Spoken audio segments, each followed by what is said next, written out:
बॉलीवुड से एक्टर्स और एक्ट्रेसेस का पॉलिटिक्स में शामिल होने का दौर काफी पुराना है।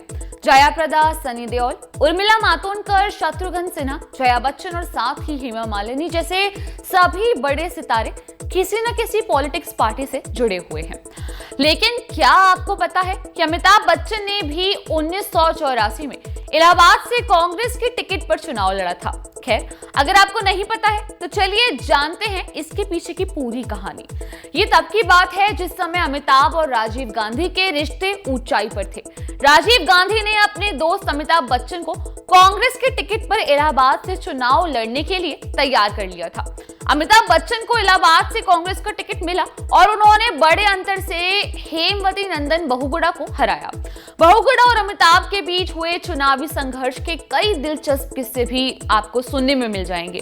1977 में अगर उत्तर भारत में कांग्रेस का सफाया हुआ तो कांग्रेस ने 1984 में अमिताभ बच्चन को चुनाव में खड़ा कर उसका बदला लिया था। जब इंदिरा गांधी की हत्या हुई थी उसके बाद उपजी सहानुभूति लहर ने विपक्ष के कई बड़े दिग्गजों को चुनावी अखाड़े में जमीन सुंघा दी थी। ग्वालियर में अटल बिहारी वाजपेयी और साथ ही माधव राव सिंधिया जैसा ही एक और दिलचस्प चुनावी मुकाबला उत्तर प्रदेश के इलाहाबाद में माटी के लाल हेमवती नंदन बहुगुणा और साथ ही छोरा गंगा किनारे वाला अमिताभ बच्चन के बीच भी हुआ था। इलाहाबाद हेमवती नंदन बहुगुणा का राजनीतिक गढ़ माना जाता है। यूं तो बहुगुणा अविभाजित उत्तर प्रदेश के गढ़वाल इलाके के रहने वाले थे, लेकिन उनकी शिक्षा दीक्षा इलाहाबाद में ही हुई थी। अब बहुगुणा की पत्नी कमला बहुगुणा भी इलाहाबाद की थी। हालांकि बहुगुणा लखनऊ और पौड़ी गढ़वाल लोकसभा सीट से भी सांसद रह चुके थे, लेकिन 1984 में वो इलाहाबाद से लोकदल के उम्मीदवार थे। पूरा विपक्ष उनके पीछे एकजुट था। ऐसे में उनके मुकाबले जब अमिताभ बच्चन को कांग्रेस ने उतारा तो ये चुनाव बेहद दिलचस्प हो गया था।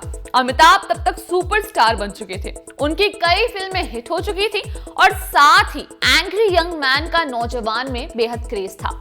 लेकिन बहुगुणा भी राजनीति के मंजे हुए खिलाड़ी थे, इसलिए ये कहना मुश्किल था कि वो कौन जीतेगा। बहुगुणा को इस चुनाव में इलाहाबाद की अपनी जमीनी ताकत, पहाड़ी, कायस्थ और साथ ही मुस्लिम मतदाताओं के मजबूत ध्रुवीकरण और साथ ही निजी लोकप्रियता पर पूरा भरोसा था। उत्तर प्रदेश के मुख्यमंत्री और केंद्रीय मंत्री रहते हुए उन्होंने ना जाने कितने लोगों की मदद की थी और कई तरह से उपकूद भी किया था। उन्हें चुनाव जीतने और प्रतिद्वंदी को हराने के सारे दाव पेच मालूम थे। अमिताभ सियासत के खेल में बिल्कुल नौसिखिए थे, इसलिए बहुगुणा को अपनी जीत की पूरी उम्मीद थी। उधर अमिताभ को अपनी सितारा छवि, युवाओं में लोकप्रियता, कांग्रेस के प्रति सहानुभूति लहर और साथ ही सबसे ज्यादा अपने इलाहाबादी होने की ताकत पर भरोसा था। छोरा गंगा किनारे वाला की अपनी इलाहाबादी छवि बनाने के लिए अमिताभ बच्चन ने भी सारे फिल्मी हथकंडे अपनाने शुरू कर दिए थे। वो इलाहाबाद की सड़कों और गलियों में जिधर भी निकलते वहां जाहिर सी बात है रास्ते जाम हो जाते थे। लड़के उनके पीछे दौड़ते थे और साथ ही लड़कियां अमिताभ की एक झलक पाने के लिए छज्जों और छतों पर टूट पड़ती थी। अमिताभ और उनकी अभिनेत्री पत्नी जया बच्चन धीरे धीरे पूरे इलाहाबाद में छा गए और बहुगुणा को लगने लगा कि उनकी सियासी जमीन खिसक रही है और जाहिर सी बात है ये डर तो बनने ही वाला था। एक बार अमिताभ और बहुगुणा का काफिला आमने सामने आ गया। दोनों के समर्थकों में पहले निकलने के लिए नारेबाजी शुरू हो गई। जाहिर सी बात है तनाव खासा बढ़ गया।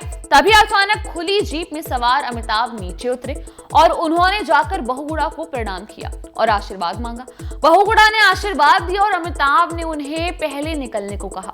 बहुगुणा का काफिला निकल गया और प्रशासन ने चैन की सांस ली। कांग्रेस अध्यक्ष और तत्कालीन प्रधानमंत्री राजीव गांधी ने अपने दोस्त और बच्चन परिवार के वारिस अमिताभ बच्चन की जीत सुनिश्चित करने के लिए पूरा जोर लगा दिया था। दिल्ली से कई धुरंधरों ने इलाहाबाद में डेरा जमा लिया था। इनमें इलाहाबाद विश्वविद्यालय और दिल्ली के जवाहरलाल नेहरू विश्वविद्यालय की छात्र राजनीति के दिग्गज रहे देवी प्रसाद त्रिपाठी जैसे लोग भी शामिल थे।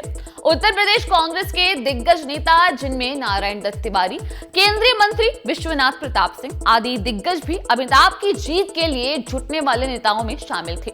कांटे का मुकाबला धीरे धीरे अमिताभ की तरफ झुकता गया और मतदान के बाद जब नतीजे आए तो इलाहाबाद में सियासत के दिग्गज हेमवती नंदन बहुगुणा राजनीति में नौसुखे फिल्मी सितारे अमिताभ बच्चन से 1,87,795 वोटों से चुनाव हार गए थे।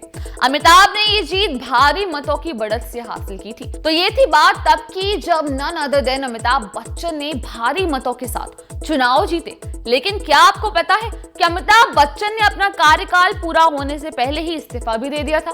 खैर, इस बारे में हम आपसे जरूर बात करेंगे, लेकिन इस वीडियो में नहीं, अगली वीडियो में।